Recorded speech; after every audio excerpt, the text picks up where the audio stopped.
Time for the 49ers Rush Podcast.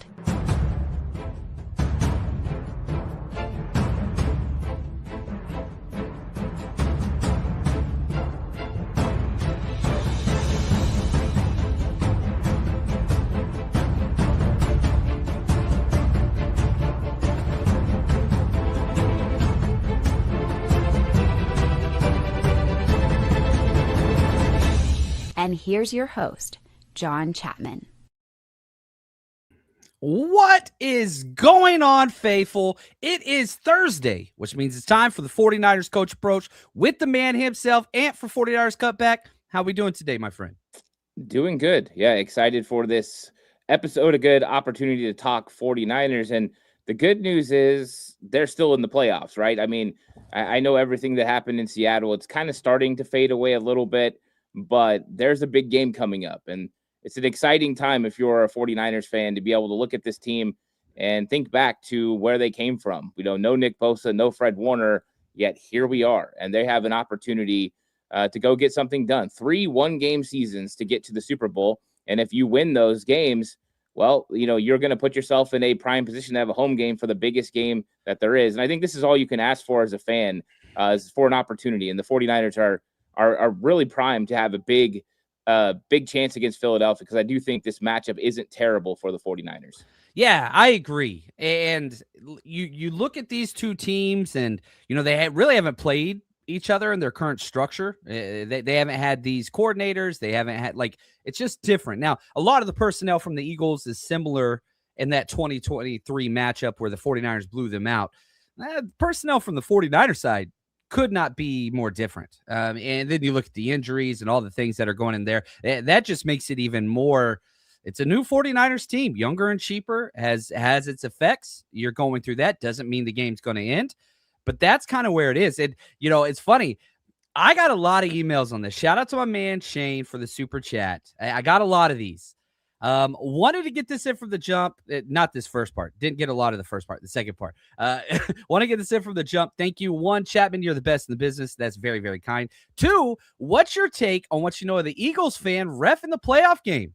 You guys have seen the records. It's outrageous, in my opinion. I got an email from Punker, who's a big supporter as well. That is correct. It is an Eagles fan from Philadelphia reffing this game in Philly. Yeah, it's very frustrating. His name is Alan Eck, and in games he's reffed the Eagles, they're 8-1, and in games he's reffed the 49ers, they're 3-6. I'm not a ref guy, so I'm going to go to somebody way more cool-headed than myself. Ant, this is crazy.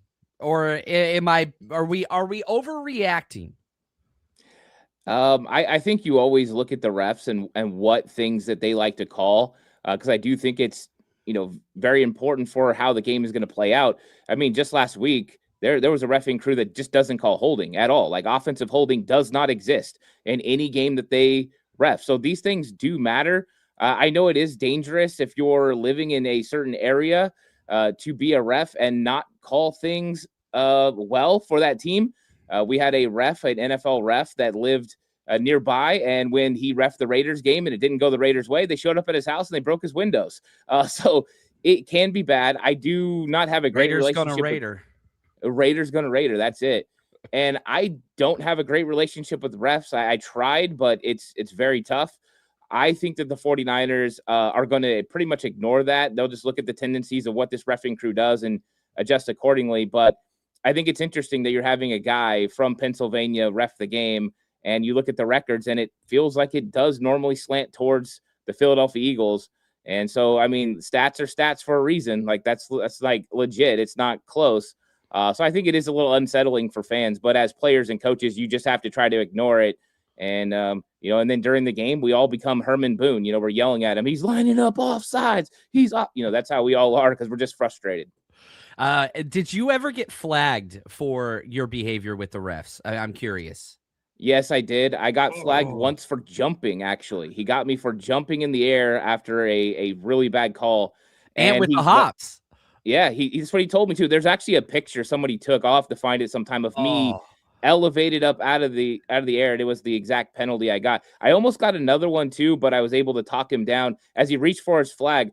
Apparently, horse manure is not what you say, and that's exactly what I said too. That's horse manure. I said lots of other stuff. I didn't know that was the one. My favorite one was when I told a ref that he was going to get carpal tunnel if he kept throwing so many flags. That was a lot of fun too. Oh, that's awesome. My thing is, I've never been ejected. I have had way too many flags that I can't. I'm a hothead out there on the football field. It's not a positive. But yeah, my whole thing was like, just call it fair. I don't care if you're a lot of flags, no flags, call it both sides. When it's one-sided, that's where it gets, whatever. And that's whenever I would lose my mind. I'm not a fan of the refs. And my thing is this: you need refs. They need to exist. You need officials. My problem is the NFL does not take it serious. They do not have full-time officials, and they allow refs that make it about themselves to continuously be employed and to always be around. And that's a problem whenever you get guys like Alan Eck, who is a Philly fan and a Philly native, reffing in a Philly game at home. It's just like, come on, man. Objectivity is not even valued by the NFL. Like, this is a mess, but that is not an excuse.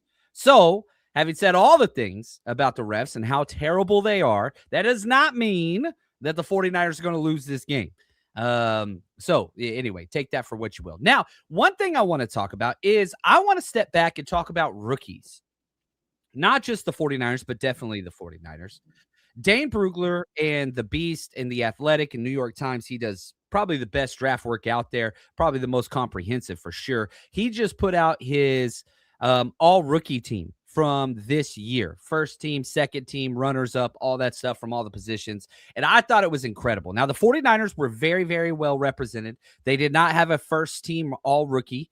They did have a runner-up, and the one runner-up was Upton Stout, of all people. I would have guessed it would have been Alfred Collins, but it was Upton Stout. And what's crazy is Alfred Collins didn't even get honorable mention. I thought that was, he's the best, Dane Brugler. I thought that was a pretty big miss. Here are the players that the 49ers drafted that did get honorable mention, though. Mikael Williams, Connor Colby, CJ West, and Marquise Siegel. So you have 5 rookies for the 49ers represented. And I would argue the best rookie that the 49ers had didn't even get mentioned. Thought it was interesting. What were your thoughts just on the article and kind of, we do so much draft work. You are incredible at it. How did you feel like it was a measuring stick for the 49ers cutback draft work? Yeah, I thought the list was really, well thought out, and there's a lot of impressive rookies. And, every year we go into the draft process and we end up locating guys that we absolutely love. The worst part is when your team ends up playing those guys. Like last week with Nick Emenwari, I can't stand it. This week it's going to be Jihad Campbell. And I'm like, man, I see him on film for the Eagles, and I'm like, man, I wish he was a 49er. But I love looking back and kind of seeing the things that you thought about these players. And the one thing that I do love is how Upton Stout has continued to improve this season. Upton Stout really does deserve this type of honor because he has just gotten better and better and better. And if you go put on week 1 film of Upton Stout, you put on week 17 film of Upton Stout, you're going to find a player that has advanced so much in everything he does. He feels comfortable. He's making big time plays. Upton Stout is legit. He's going to be a dude in this league. He's going to be one of the better nickel corners, and he's an absolute beast. But I love the representation for all the 49ers on this list. And I thought that's important. And they're about to get some really good experience for the future when they get to play in the playoffs. This is a young team in a lot of categories that is rebuilding, and they've got a lot of young guys that are doing. But I thought Dane Brugler had some really good players. And, of course, there's always the names, right? You're the most common with, the Ashton Genties and those guys and the big-time players. But it was nice kind of seeing the guys that were flying under the radar that we kind of fall in love with when we get into the draft process showing up on this list and proving that they really were really good players, no matter where they came from. You got it all represented. All the rounds are represented in this. You even brought up Connor Colby. That's a 7th-round pick. It's nice to see. Yeah, and I'll say this, my 2 favorite, we do the Rush Crush. We've done it for, I think, 4 seasons now. We had 19 Rush Crush players in this draft. Only 3 of them had first-round grades. So, we don't just cherry pick, the best players or whatever. 12 out of 19 of our Rush Crushes got some type of award. And my first My favorite player of this draft was Jacob Harris. He was a first teamer. And my second favorite player was Harold Fanta Jr. Obviously, you could argue offensive rookie of the year. Like, he's in contention for that. So, like, I was pretty happy with how the 49ers rush team, and, it's not just me, it's a lot of us that work on that, came out pretty good. So 12 out of 19, I'll take it. We'll keep working it. Probably my favorite that was on there, Craig Woodson, the safety from Cal, who I was a big fan of. Derek Harmon, he was one of my favorite players. If the Niners didn't go Mikael Williams, Derek Harmon was my number 2, both represented. And Denzel Burke, who's now sadly for the Cardinals, he was a first-team corner. That dude played very, very well. So I think stepping back from kind of what they put out there, and you go check it out. It's on New York Times, The Athletic, all that stuff. The 49ers rookie class is good. The problem is Mikael Williams injured. Third round pick, Nick Martin, definitely not the year anybody wanted. Injured as well. Never even got started. But you saw what Mikael could be. Alfred Collins, I think, is the home run hit. Upton Stout is the number 2. Then after that, there's just a series of guys. CJ West, he's playing the best football of his career the past month. Marquise Siegel, I really wish he was starting. I love this super chat from Trey Hall. He said, got a signed 27 jersey at home. Now I'm sad. I love the humor there. And yeah, can you talk me off of the ledge and help me understand a little bit? Because whenever I watch Jair Brown, it's really, really bad. Not all plays are bad. Like, okay, here's what I do in the mornings. I do a treadmill walk, right? So I put on a weighted vest, and I just walk on the treadmill for like 30 minutes, and I'm dripping sweat by the end of it. And I have 2 TVs out during football season. I put one TV on beaches, like literally like pretty scenery beaches, because I love the beach. And then I put one on 49ers tape or highlights. And what I've watched all the season way too many times. So now I'm going back and looking at other teams' highlights against us. And it's just a reel of Jair Brown. Like almost all these plays that other teams celebrate and are their highlights, 27 is the butt of the joke every time. Give me a nuanced take, if you can, and tell me I'm a little bit over the top on my Jair Brown criticism. I think it comes down to consistency for Jair Brown. That's the problem. You see these highlight plays. He'll make a play here and there, and it's like, ooh, here comes Jair. The problem is there's going to be 3 or 4 bad ones. A bad angle here, a missed tackle there, a slip up in coverage where he lets a guy get behind him. He sits flat-footed in the middle of the field. It's just inconsistent for him. The highlights are there. It's about consistency, and this is something that every coach talks about, is we just need you to be consistent. We don't need big highlight plays all the time. You get 1 or 2 a game, that's great, but we need you to be better. And I think that's the problem with Jair Brown. He's not consistent, and that's why people like Marquise Siegel a lot, because Marquise Siegel was consistent. He tackled. He was in the right spots. Couldn't finish on plays. That's a thing that he has to work on. But that's what's going on with Jair Brown. There's just no consistency, because I don't know about you, John, but I'm watching these linebackers in this game, and they're frustrating the living heck out of me, watching Tatum Bethune and D. Winters. And then I'm seeing Jair Brown sometimes pulling the trigger and making a tackle in the hole, and I'm like, that's exactly what we needed Jair Brown to do. But then 2 plays later, he's got a bad angle, and he's letting Kenneth Walker run around the inside when he should have had him tackled in the alley. And it's like, that just can't happen. I think that's the problem with Jair Brown. Lack of consistency, and that leads to big plays against this defense, and you just can't afford it with the type of defense the 49ers play. They're playing a bend and don't break, get you to third down, as yesterday so eloquently said, eat your vegetables on first and second down. Eric Kendrick said that's exactly what it is, because then you get to the meat and potatoes on third down where you can go get after the quarterback and get off the field. They just haven't been consistent, and the safeties are a big reason why. Malik Mustafa as well just struggled. At times he's great, and at other times you're like, man. And I think that's the frustrating part about the 49ers back into their defense. So I guess my question is this. Shout out to Leon Sandcastle. Love the name. Jair Brown, like, what's the future? He still has 1 more year left in his rookie deal. Is he a starter moving forward? Is there a competition there? Should the Niners prioritize drafting a safety? Is Marquise Siegel somebody that you give another opportunity to? Like, how do you, we just talked rookies. How do you have this week is everything, you're in the playoffs, but what's the long-term play at safety? because it's been the weakest position on the 49ers roster, offense, defense, special teams this year consistently. Yeah, I think you're looking at Marquis Siegel as an eventual starter. I think that they wanted him to start this season. And unfortunately, he didn't make some of the plays that he needed to make, some finishes. But I still like him a lot. I think guys like Nick Martin as well. I think he's an eventual starter next year. It didn't work out this year, but next year is a whole other story. And that's how it's going to be for rookies. Some are going to make an impact in year 1. Some are going to make an impact year 2, year 3. And I think they got a couple. But I think you got a couple of routes to go. I think Marquis Siegel, number 1, makes a lot of sense, what he's able to do. But I think they also need to look at the draft and go find another safety. I think that they need a guy that's going to make a play on the football. If you look at both of their safeties right now, neither one of them are really guys who make a play on the ball. Jair Brown's had opportunities, can't do it. That's not really Malik's game. So I think they need one of those guys. And I think if they could find an upgrade over Malik Mustafa, I think they look at that as well. I like him. I don't know if I like him as much as I liked him last year watching his film this season. So I think that it's a concern. I think it's a position they got to address. And here you got a Hall of Fame safety in the front office, and the 49ers haven't quite been able to get it right at safety. It's one of those holes that they haven't been able to figure out. If you're going to tell me they're going to draft a linebacker, it's going to be great. You're going to tell me they're going to draft a defensive end, it's going to be great. If you're going to tell me they're going to draft a safety, I'm going to go, I don't know. I don't know for sure, and that's a concern.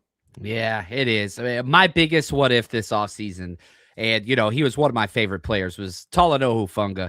Dude's played 17 out of 17 games, and, the Broncos, 1 seed, whatever else. And, the hindsight's 2020. I understand. It's just, it sucks whenever you had an all-pro safety that you let walk and, man, has made the difference for, the Broncos. And it's just like, you look at our safety room and it's like, oh my gosh, could you imagine if, 29 was still playing for us and what that would look like. And he has his issues too. It's not like he's, a perennial all-pro player, but he's definitely a top 5 safety in this league consistently. And it's just like, younger, cheaper doesn't always work out. Now, you brought up linebackers and the issues that were there. I want to talk Eric Kendricks, the new number 3 installed, number 4 technically, because you had Fred Warner, then you had Tatum Bethune, then you had Curtis Robinson, then back to Tatum. Now it's freaking Eric Kendricks time. What did you think of the tape whenever you dove into it? The first half he was the Sam backer. Then, halfway through the second quarter, he became the Mike backer. What did the tape tell you about Eric Kendricks? It's a guy that does things right. You could see it. The pre-snap reads are there. You could see him pointing things out before they ever even happen. And, that's the number one thing. A veteran that understands that can put everyone in position that can give insight. But also then it's the footwork. He's got the proper read step. He's getting downhill. You look at the difference between him, Bethune, and D. Winters when they're all out there together. And I love that we got some 3 linebacker sets to kind of evaluate that. And you see him getting downhill, getting across the face of offensive linemen and not allowing them to get to him and getting in the way of the play. And then you see Bethune and D. Winters moving horizontally or even backwards at times, and they're getting bodied because they're allowing these offensive linemen to get angles on them. You also see Kendricks on the backside. He is there for the cutback lane. He's sitting, he's waiting. D. Winters is not. And I know that you see this too, John, because you work with linebackers, and it's one of the most frustrating things in the world to see that backside linebacker wash himself out of the play and allow them to have a huge cutback. And they were looking for it the whole time. Zach Charbonnet, I know Jair Brown is going to get a lot of heat for that. That Zach Charbonnet explosive touchdown is as much on D. Winters as on Jair Brown. Jair Brown's trying to make a play, and I don't even, always like to defend him, but he was trying to make a play. D. Winters is nowhere to be found. That is 100% on D. Winters. It was just a really bad play. Linebacker play, a little bit shaky, especially from Bethune and Winters. Kendricks will make a huge improvement. I'm even cool with Kaiser White because he's going to pull the trigger. He's going to do things the right way with footwork, and those young guys are struggling right now. It's funny because, I made this statement on Twitter. Somebody asked me, Twitter's wild right now. There are some crazy, crazy takes out there, football, everything involved. Anyway, somebody tried to tell me D. Winters has been playing really good all year, and I was like, what are you watching? Like, I completely disagree. But they're like, no, everybody's saying he's playing great. And I'm just like, the film does not say that. The film doesn't say that at all. But what I posted was, I would argue Eric Kendricks' game this week that he just played against Seattle was the best linebacker play the 49ers have seen since 54 was out there. Now, I'm not saying Eric Kendricks is an all-pro or a pro bowler or that's what you got. I'm saying it was the most consistent film, and that's something we've talked about all year, consistency. You saw it for the first time at the linebacker position, and, like, it was awesome. And the funny thing is, even Garrett Wallow, like, you talked about how tentative Tatum Bethune and D. Winters are out there and how they just sit there and can't register the play, can't read the play, can't react. Garrett Wallow goes in there and says, F it. I ain't even supposed to be out here. Fly straight to the line every single time. Wrong a lot of times. Bad reads a lot of times. But he ain't tentative. And I loved it. Like, Garrett Wallow did not play well. But that dude made his choices, 100%, all-out effort. Sometimes it worked. Most of the time it didn't. I'll take that over D. Winters sitting there scratching his head at 2 counts after the snap every single play. Like, if Garrett Wallow's the starting will this week over D. Winters, I am not upset. How do you feel about that? Yeah, no, I'm with you. I've always been one that was more, hey, go make something happen. If you're going to make a mistake, at least go forward, take on an offensive lineman, take on an offensive player, and try to plug a gap rather than, sitting back and just getting washed. And that's the problem. D. Winters right now has the dirtiest eyes that I've seen from a defensive player in a long time. It doesn't matter if it's reading the play. It's taking him a long time. He's not even moving. He stands still. And as a linebacker, you can never just be standing still. And then it's in coverage. I mean, he's looking in the backfield as the guy that comes into his zone runs right past him. And then even then, he's just sitting there. And yes, it's zone coverage and you're covering an area. But when someone's in your area, you cover the man in the area. He has not learned that one time. Like, not he once. has not learned it one time. And that is what's frustrating about watching that film, because you look at the first 2 or 3 games of the season with Fred Warner. Yes, D. Winters played well. And even then they started kind of picking on him a little bit for a stretch. Then there was a couple of games in the middle where it looked like, oh, D. Winters is coming around, but he's been struggling more so. It's consistency the same way it is with Jair Brown, but there was a lot of bad linebacker play. And I do think Eric Kendricks is going to make a big difference. I do think that they're going to give Kaiser White some snaps. I mean, Robert Saleh said in his presser today, he knows the defense. He's ready to give us some minutes. I don't know if that means he's going to start, but I think they know they have a linebacker issue. Nobody can put on film that watches film and think the 49ers linebackers are playing well, minus Eric Kendricks, who played really good in that game. And I think the more he gets comfortable just being on the field again, he'll play even better. The thing about Kaiser White, people have to remember, he played for Gus Bradley in the past. So there's some scheme overlap there. They're not identical, but they're very similar. So he knows a little bit. If D. Winters plays, which I'm not sure I really want him to be, I kind of want the season to be done. I would rather go down scrapping with somebody that plays with passion and heart and, just something.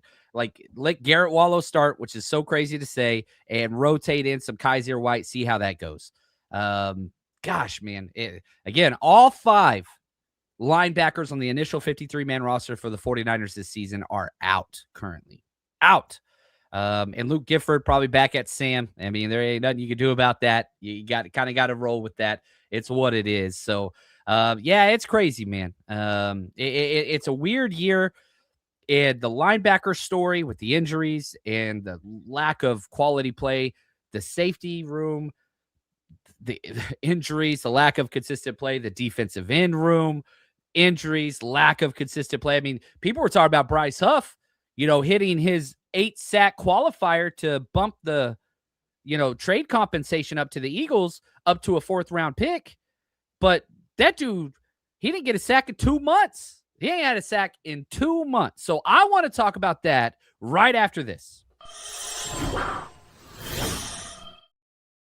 Everybody's betting the NFL in full do or die mode. College football down to the last teams, and the Super Bowl is just right around the corner. If there was ever a time to get involved in the game, it's now. And MyBookie makes it stupid easy to play. One account, one wallet, bet the spread, live bet the second half, hit the casino during the commercials. It's all in one place, and you've got the power. Go to mybookie.ag now and use promo code 49ers, 49ERS, and you get your first bet covered up to $500. If it doesn't hit, use your bet back bonus token, run it back. Don't just watch the playoffs, make them pay. Bet anything, anytime, anywhere, and I mean anywhere, Texas, California, no matter where you are, only at MyBookie.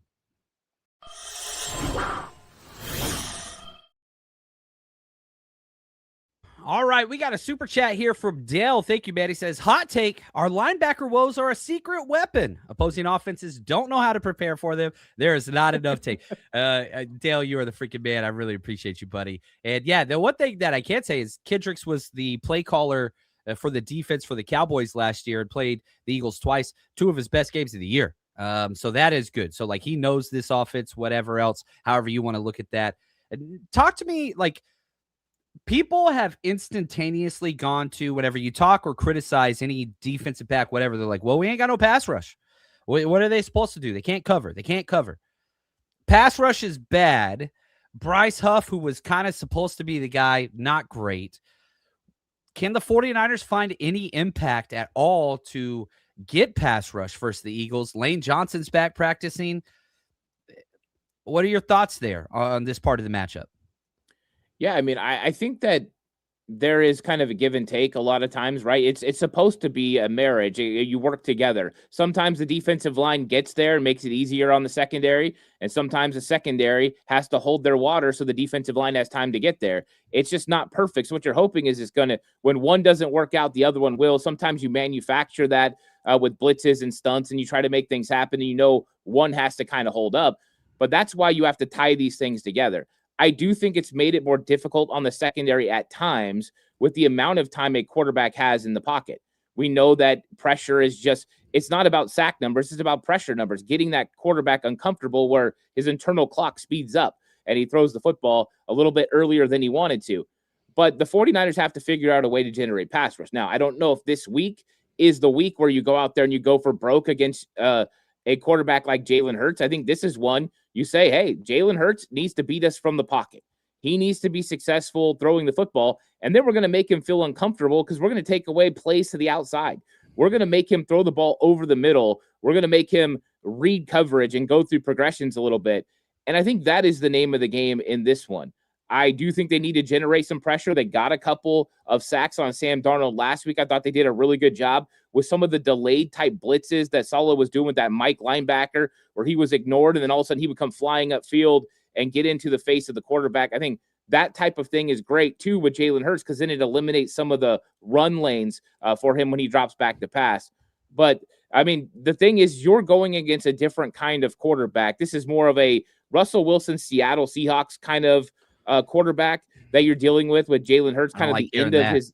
Yeah, I just mean towards the end where he's kind of getting completely caught in the structure of the offense, and he's not as mobile as he used to be. He can still do it here and there. They're not running him as much, but you got to make him win from the pocket. Now, the difference is Russ could do it, right? Russ was one of the best deep ball throwers in the NFL, and Jalen Hurts, he can do it on occasion, but they just haven't had the explosives. They don't run him as much. He runs 35% less this season. I think that it's not a week that you're like, the pass rush has to get home. Right. They just have to make him feel uncomfortable and then make him throw the ball where he doesn't want to. Yeah, I want Jalen Hurts to force the win. Make Jalen Hurts beat you from inside the pocket, throwing over the middle. You could do that. You're going to win this game. Like, you're going to win this game. Now, a couple people on here. Huff has to play too many snaps. He's not an every down defensive end, marksman, and the one. Dude played 30 snaps last week. They weren't 30 good snaps either. Like at some point he's got to play better. He just has to. And whenever he got his hamstring, he hasn't been the same since he's come back. And like we've seen that this year a lot, you know, shoot, pull string doll, right? Hamstring or calf injury. Yeah, I mean, it's the 49ers way. It's so frustrating. Right here, the one says 91 and 94 should be first and second down. Bring in Huff on third down. No, I don't want 94 out there unless it's NASCAR. That dude is not putting out good tape consistently. He can rush the passer very well. Can't do anything else. He's not disciplined. He has no, like, I'm not a Yetur Gross-Matos guy. I really wish they would have kept Leonard Floyd. I think that was a terrible mistake over 94, but that's okay. I know he fits the prototype of what they want as that inside rusher. But I don't know, man. But I agree with you, Ant. Like, if this isn't the week that you got to get sacks, so like that's a positive. Not that no pass rush is a positive. That's not what it is at all. It's just confine the quarterback inside the pocket. Don't let him escape outside. You do that enough, you're going to have a chance. You're going to have a chance. And so if you can make Hurts beat you from inside now. Saquon Barkley, a little bit of a different story. And today on the press conference, somebody asked Saleh, like, Saquon Barkley hadn't had the year that he had last year. How are teams defending him? And Saleh goes, yeah, schematically, we're not going to talk about that. What are your thoughts on the 49ers finally stopping the run? You did it against Jonathan Taylor a month ago and the Colts. Can the 49ers step up and stop the run against the Eagles this weekend? Do you see that as a possibility? Well, I think it's what the game plan will probably call for. I think each week it's a little bit more individual, right? Against Jonathan Taylor, they were going to force the quarterback to throw the ball deep. That was the whole game plan from the jump. We're going to slow down Jonathan Taylor. We're going to make, a quarterback that really in Phillip Rivers couldn't throw the ball very far in general, and we're going to make him beat us. And then last week against Seattle, you've seen the 49ers go back to, we're not going to allow anything over the top. We're not going to give up any explosive plays. We're going to make Sam Darnold and this offense earn it. And what it meant was they gave up a ton of yards on the ground. I think that the 49ers know they got to slow down Saquon Barkley, but what does that mean as far as slowing the Eagles down? Because I think they're still going to stick to the method that they've been running that's been the most successful for them this season. When they don't give up explosive plays and they make teams go down the field consistently for 10 to 12 to 13 play drives, they look at it as at one of those third downs, they're going to make a mistake. They're going to not be able to convert a touchdown. That has been the name of the game. And you could say everything you want about the 49ers defense. When it came to scoring defense last week, they gave up 13. I know it could have been 19, but 19 is still a number you should be able to win with the type of offense the 49ers have.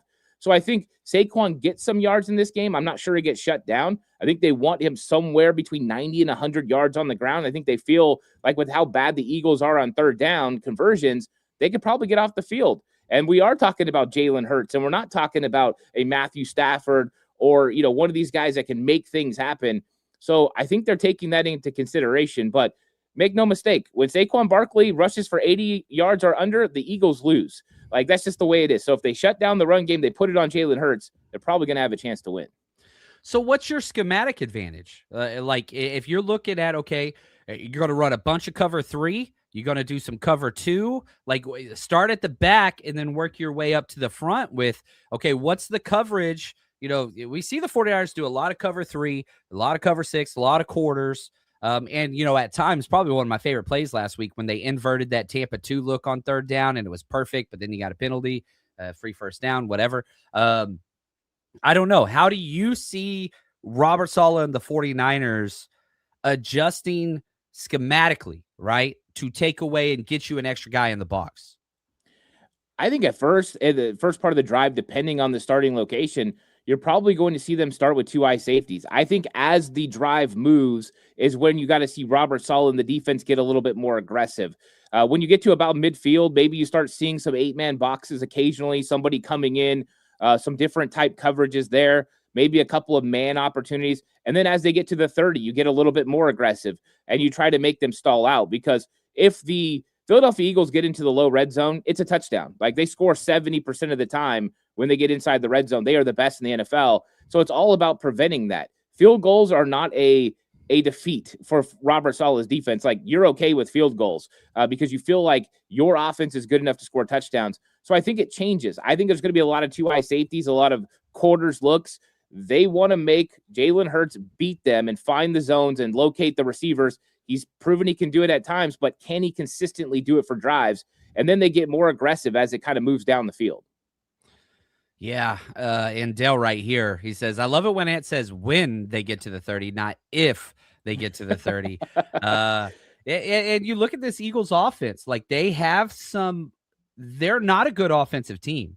And yes, they have, the wide receivers, the tight end, the offensive line, the quarterback, the running back. They have. They're 24th on third downs this year. 24th.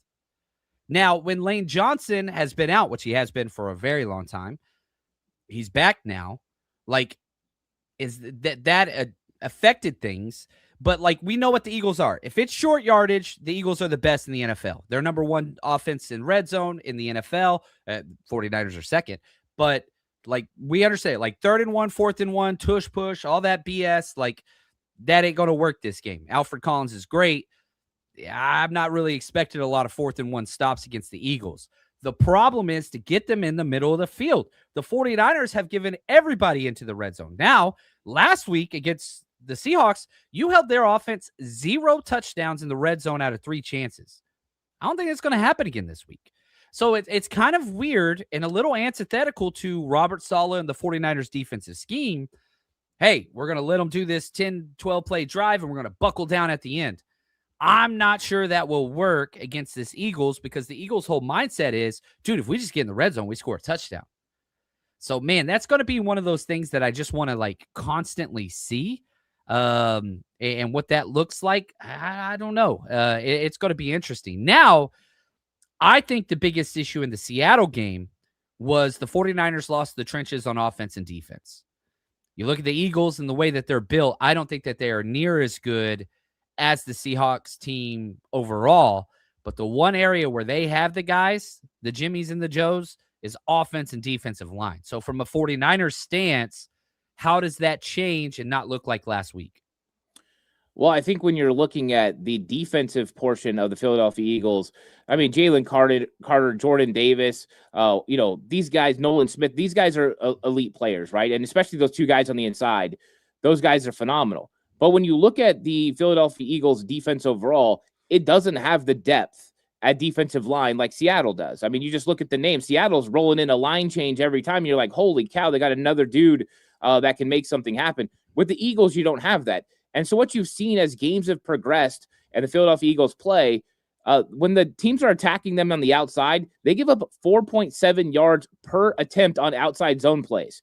That is something the 49ers can attack. Why? Well, number one, they're not as good on the edge. And I know they traded for Jalen Phillips, but that's still a place you can go at a Nolan Smith. You can go at a Azeez Ojulari if he's playing in this game. Those guys you can take advantage of on the edge. That's when your tight ends can kind of help you get a run game going, but it also makes Jalen Carter and Jordan Davis run. If you're going outside zone, they're moving. If you can get something going, by the time you get to the fourth quarter, those guys are going to be gassed, and all of a sudden they're not going to have the energy to get upfield as much and get after you. I think that's how you have to attack that defense. You have to get the run game going on the outside with the outside zone, the toss plays, put the pressure on, and it's the old game. What did the Philadelphia Eagles do against the 49ers 21 personnel? Is it going to be Cooper DeJean in the nickel set? And are they going to be able to stop the Niners? If they are, it's going to be a tough day for the 49ers. If they're not, that's where the 49ers find their schematic advantage and kind of alleviate the pressure of Jalen Carter and Jordan Davis, who can do damage on the inside. Dude, George Kittle, C-gap power against Cooper DeJean. Like, that's the way it's supposed to go, right? And so we talk about these matchups, and, I posed the question to you, how did the 49ers help the offensive defensive line? Dude, you run behind, whether Trent plays or not, you run behind Colton McKivitz and freaking George Kittle. Like, Colton McKivitz is putting up one of the best run blocking years I can ever remember. I see, whenever I watch Colton McKivitz run block, I think about Joe Staley all the time. Like, it is so consistently good. Now, Joe Staley's way more consistent in the pass game and whatever else. But, like, I think Colton McKivitz has just elevated his run blocking to the nth degree. And if they're going to put Cooper DeJean out there when we're in, 21 personnel, dude, I want Juice kicking out, and I want Kittle going at it, man. Take advantage of that. So we'll see. Now, Vic Fangio's about as good as they get. That is something that concerns me for sure. Now, and we haven't even talked about my number one advantage for the 49ers against the Eagles. We're going to talk about that next. And if you go to any games, whether it's the Eagles, playoffs, 49ers concerts, you got to use TickPick. Hey, Niner faithful, if you're looking for tickets to see the 49ers play this season, TickPick is the destination for the best deals you'll find on tickets with absolutely no hidden fees. TickPick guarantees the best price on tickets to every NFL game and beyond. Download the TickPick app and use code NINERS, NINERS, at checkout to save $10 on your first order. Again, that's code NINERS. Get your tickets ready today to cheer on the team with the rest of the 49ers Rush community, and all of our events for the 49ers Rush road trip are sold exclusively on the TickPick app or tickpick.com. Just search 49ers Rush. Shout out to Lyle in the super chat. I am with you 100%. He says special teams will play a big part of this game. 49ers have a lot better special teams than Philly. Field position will be crucial. Agreed. The 49ers have, depending on what EPA metric or analytical whatever, first or second best special teams in the NFL. Philly, 16, 17 in those same respective categories. The 49ers special teams has been lights out after the first month of the season. Got to win 2 phases of the game. Talk to me about special teams and what you expect. Do they continue just to roll and just everything goes smoothly?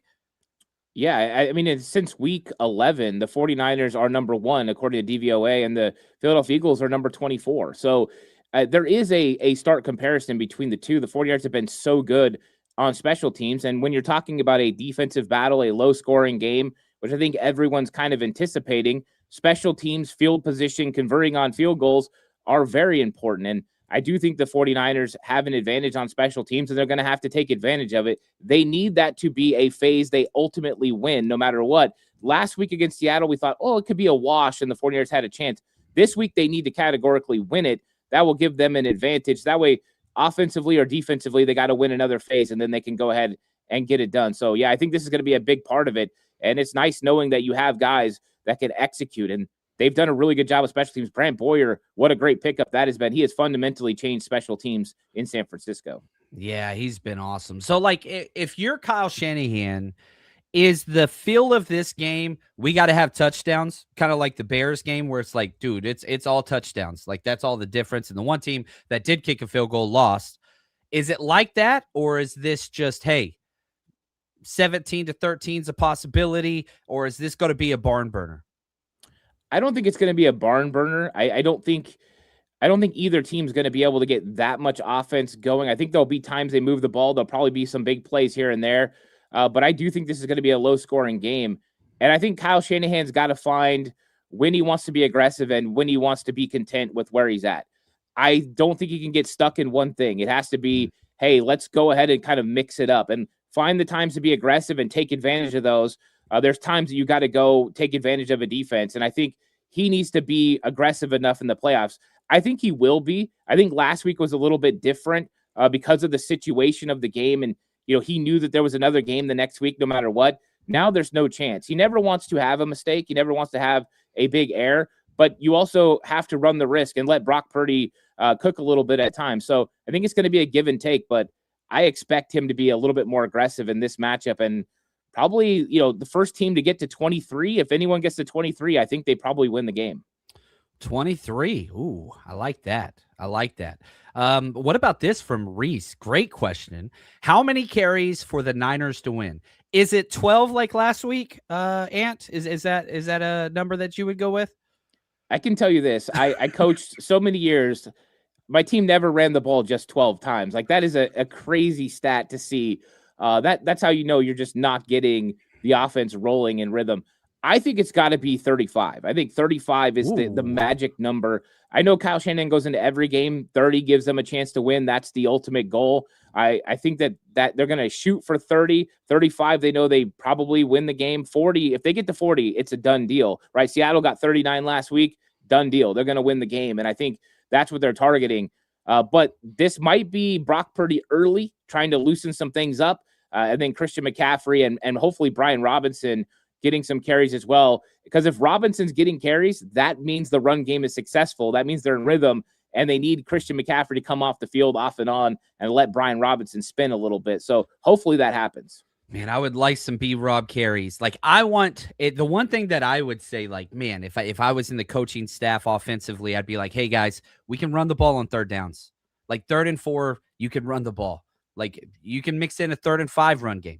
Like, those things, like, just break some tendencies this week, keep them honest, and help out your offensive line. Let's make those things work. I think that's a big deal. Dell says, he thinks we only get 50 plays, only got 42 offensive plays last week. That was a big reason why things didn't work out. And right here, Brian Robinson needs to touch the ball 10 times. I would love that. However, if we look at, do you know what the most touches this season for Brian Robinson is off the top of your head by any chance? I thought it was 8, but I'm not positive. You had 9 against Tennessee. That was a Okay. win. You had 9 against Arizona. That was a win. You had 9 against the Rams, which was a loss. You had 9 against the Falcons, and you had 11 against Seattle. No, yeah, is that right? Wow, that doesn't make sense. Really? No, that's wrong. He didn't have 9 rushing attempts last week. Oh, that's the first game, the very first game of the year. The schedule's inverse. It was his most. He had 9 rush attempts for 33 yards and 2 passing targets. Dude, I would love 10 touches for Brian Robinson. That would make me ecstatic. It really, really would. Man, please run the ball. Please run the ball. Please run the ball. Let's see here. Lou says, guys, getting tired of hearing about all the injuries. It's every year, not just this one. Why? Let's approach it from this way. Give me your percentage take on Trent Williams playing this week. Oh boy. Yeah, I'm putting you on the spot, man. Yeah, I think when it comes to Trent, and it's interesting. People have been asking about that, and I think it comes down to this. I'm going to give this theory first about Trent. He is only going to play if he feels he gives the 49ers a better opportunity than Austin Pleasance, because he did that once with Colt McKivitz. He played and he felt like he hurt his football team. So if he feels like he gives them an advantage, he'll play. I'm putting it at 50-50. I think Trent Williams tries to gut this thing out and play if he can. I think he really wants to play, and I think that he's going to try to make it happen. Whether it happens or not, I don't know. But I think they push this thing all the way to the very end to see if he has a shot to go. Man, I like the 50-50. I would take that. I would have said lower. I would have probably said about 35% Trent plays, but I like your optimism better. Ant's just a better man than I am in every single field. All right, now let's go with number 1, Pretty Ricky. And again, now this show is being practice about to happen here any minute now. This is being recorded before the practice report of Thursday. So we're fighting blind here. What's the percentage Ricky Pearsall plays? I don't know. I mean, I think it was at least hopeful that he was working on the side field yesterday. I thought that report was good news. But I don't know, because he practiced all week last week. I anticipated Ricky Pearsall playing. I am nervous about him. I think part of the reason I'm more inclined to say Trent, he's further along in his career. He kind of knows his body a little bit better, and he's playing in short quarters most of the time. I know he's got to get out there and run a little bit, but it's different. Ricky Pearsall's got a PCL injury that held him out for most of the year, and he's got to get in and out of breaks and run routes. And I don't know. I'm a little less likely with Pearsall, but I hope he does play. I'll put it at 35% that Ricky Pearsall plays. Look at this. I'm more optimistic than Ant from 49ers Cutback. I'm changing my Facebook profile. I was going to say 65% that Ricky plays. I think that he tries to get out there. And can we just give a shout out to Kyle Shanahan and that dude just lying through his teeth on injuries? You remember when they asked him post game Saturday, if this game was on Sunday, do you think Trent and Ricky Pearsall had a better chance to play? He's like, yeah, definitely. And then they didn't. You had 4 days off and still didn't practice. That dude is so funny to me. I don't see it as a negative, but it's just that dude just, oh man. It's funny to me. Shout out to RTP FTW. When this show's over, go check out Brock Purdy scheduled to speak in about 15 minutes, and then practice starts right after that. So, just let you know where that is. And PCLs are rough. It's not just him. There are a lot of other wide receivers going through PCL injuries that have missed the same amount of time. The problem with the 49ers, and it has been this all season, re-injuring the same injuries. Re-injuring the same injuries. Need to drink milk. There you go. That's the answer right there. That is the absolute answer. I love that. Mike McDaniel just got fired this morning. Hate that. Love that man. When Harbaugh got fired, I think that changed the trajectory for a lot of people, a lot of jobs, a lot of teams. And there's currently 25% of the NFL without a head coach. Bobo asked, Mike McDaniel's coming back. I don't think so. What are your thoughts? No, I don't think so either. Because I don't think that Clay Kubiak is going to get any looks to be a head coach anywhere. Kyle's not going to let him leave for a lateral move. So Mike McDaniel doesn't really fit as an offensive coordinator. I think he becomes a very good offensive coordinator for somebody around the league looking for a good mind. He can put it together. And we've never really seen him call plays as just an offensive coordinator. He called him as a head coach, but I think there's somebody around the league that's going to look to hire him. And maybe Todd Bowles down there in Tampa Bay, who's cleaning house right now, trying to save his job. Dude, maybe he looks at somebody everybody. like that. They Everybody, every single position coach, coordinator, like and it's so funny because you look back at Baker Mayfield, he either gets you fired or a head coaching job. There is nobody that keeps their job under Baker Mayfield. You go all the way back to Cleveland. Dude gets everybody fired or you get a head coach. Like those are your two. There is no middle ground whenever you're around Baker Mayfield. It either you get promoted, make millions of dollars, or you get fired. That's all there is to it. My biggest fear, we're talking Eagles this week, is Mike McDaniels going to the Eagles. That would piss me off. The only reason why I think it might not happen is because of how bad Mike McDaniels and the Vic Fangio fallout was at Miami. And I'm just crossing my fingers that that's enough to keep those two guys separated. But that's my biggest fear is that Mike McDaniels would go to, I don't think that he comes back. One, he couldn't call plays here. He's going to be at the top of the offensive play caller hiring for offensive coordinators. I think Commanders are trying to get that call in. Like, dude, Commanders would hire that dude right now. Like, that is a perfect pairing in my opinion. Also, Mike McDaniel has not had the kindest words in the world about Kyle Shanahan. I don't think so. I think that there's, I just don't see it. I don't. It doesn't make too much sense to me. And right here, back to the injuries in the linebacker spot, Leon. If they win this week, do you expect them, Nick Martin, to return and play? Because after this game, then Nick Martin could technically, get the 21-day practice window activation. What do you think there? No, I think there's another quarterback or another linebacker that they're potentially going to bring back at some point. So they're holding on to those spots just in case. So, I mean, you get far enough along, maybe Fred is the one that comes back. I think that they're kind of understanding where they're at with the linebacker room. I think it's going to be the land of misfit toys at linebacker right now. And I think that's okay. I like the guys that they have. I would love to see Nick Martin play, but I don't think this is the best time to just bring him back and say, okay, go get it, go make it happen, go learn. I think if they're going to bring a linebacker back, it'll be Fred. Yeah, there we go. Tommy. Oh, come on, Tommy. Thanks for the super chat. McDaniels to the Eagles. Sorry, it's going to happen. Tommy is one of those glass half empty guys. But I love you, Tommy, nonetheless.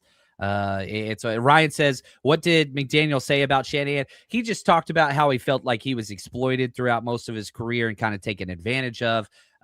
Go listen to probably not work for this week. The Athletic, Jordan Rodriguez did the Play Caller series 2 off seasons ago. It was absolutely off the charts. It's all about Shanahan, McVay, KOC, Raheem. Like, it's absolutely incredible. Mike McDaniel, and it's just interviewing those guys and all about their past.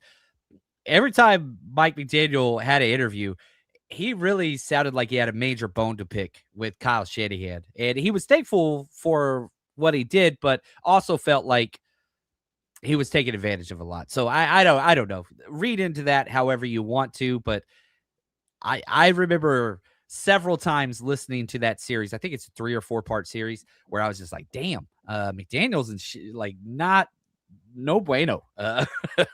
No bueno. Dale, thanks again, man.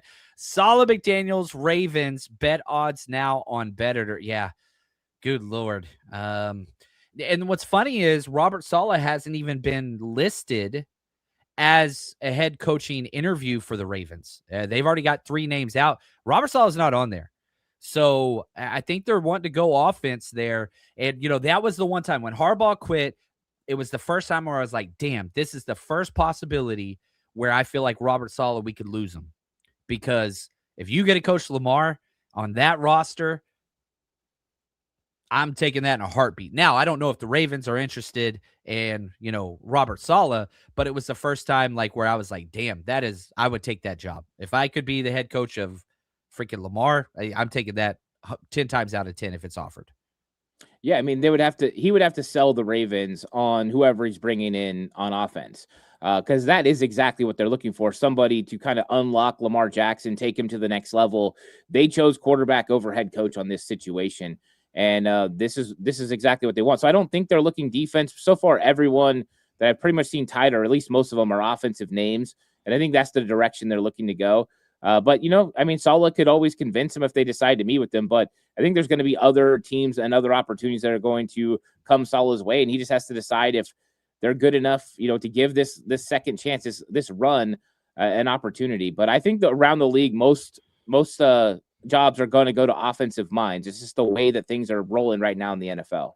And again, whenever coaches returning to the 49ers, makes a lot of sense for defensive coaches to return, like Robert Saleh, because they could be the guy, call plays, be in charge of everything. Offensive guys, not near as much, because you'll never call plays over Shanahan, right? So, like, you use Shanahan to get the job. Look at Clint Kubiak, like Mike McDaniels. I mean, you can go on and on and on there. But, like, for them to come back, it's not only a demotion from head coach to OC, it's even worse than that, because you can go call plays elsewhere. So that's why usually the offensive play callers not going to return here. It's just a major step back. Defensive guys makes more sense. Lyle, thanks again for the super chat. What do you think about Christian Wilkins, defensive tackle, if they win this week? If you haven't done it yet, if nobody in the NFL has done it yet, I don't think so. A defensive tackle is the one room that is healthy, even if Jordan Elliott is hurt. Like, you still have Evan Anderson. You still have the Hulk, Sebastian Valdez, waiting in the rings. Like, they are fine at the defensive tackle room. Christian Wilkins, if you didn't bring him back already, it ain't going to happen now. Your thoughts on that? Yeah, I mean, we don't even know what the status of his foot is. I mean, there was an argument between him and the Raiders just on how bad the foot was in general. They wanted him to have surgery. He didn't want to. We don't even know if he's healthy. So, I mean, the player's a fantastic player. In a perfect world, right, that would be a great pickup. I don't see him coming back this season, and I don't even know if he's going to be healthy for next season. There's just nothing to be known about Wilkins or what actually happened in that locker room. Yeah, that's another thing. Do you want to bring that in at this point? If you didn't do it already, I mean, he hasn't even had a workout. He hasn't had anything. So that tells me health and off the field, just like, stay away. Not that he's not a great player. I mean, good Lord. What was his payday? Like $25 million a year. I mean, he's damn good. It's just, you didn't do it already. And I'll say this for all the innovations and whatever else, it changes, personnel changes. If you didn't do it already, don't expect it to happen this week. Don't look for players to be benched and all of a sudden this young rookie or whatever start getting playing time now. You go with the girl that got you there. And that's kind of where they are. So we'll stand with that. Now, Ant, is there anything that we skipped over that you want to highlight that we perhaps missed in the notes section or anything like that? I will just say this. I think this game is going to come down to a couple of things for the 49ers defensively. Number one, they got to slow down Saquon Barkley. And I'm not saying stop, because it's hard to stop Saquon Barkley, but slow him down. And number two, they've got to get off the field on third down. The Philadelphia Eagles are not great on third down. 37% of the time they're going to convert. If you can make them face 2 or 3 third downs in a drive, I think you can get stops and get off the field. And I think that's going to be the 49ers' target in this game. Something to watch. If the Eagles are good on third down and they're running the ball with Saquon Barkley, it's going to be a lot tougher for the 49ers. But I think that is the way that Robert Saleh and that defense slow down Philadelphia's offense that hasn't been great this season. Only 3 times in the last 2 months have they went over 20 points. So that's something to remember, and why I said potentially 23 wins this game. I'm just like, in the back of my head, this evil voice is just screaming 3rd and 17, 3rd and 17. And John Lynch is in an uproar up in the freaking, press suite, whatever. And it's just like, golly, man, just do your damn jobs, guys. Like, understand what you got to do.